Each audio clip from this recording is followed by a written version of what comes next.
Pero pwede pa rin iapila ang desisyon ito. Shari Zambrano, ABS-CBN News. At kaugnay pa rin ang EDSA Pulida. Iimbestigahan na ng NCR Police District ang salin ng mga polis na Pulida sa EDSA Mandaluyong. Nagpapatrol sa kaso.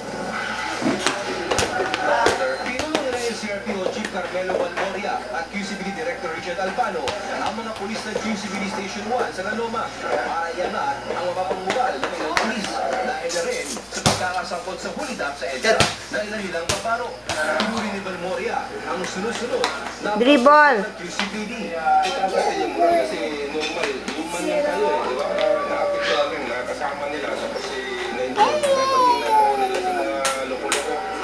Ano lang yun, small percentage ng organization. So kawawa naman yung whole organization, mga matitino. Kasi sa lahat naman ni Albano, ang ibang pulis na Loma na tumutulong sa pagpapasuko sa kanilang mga kasama.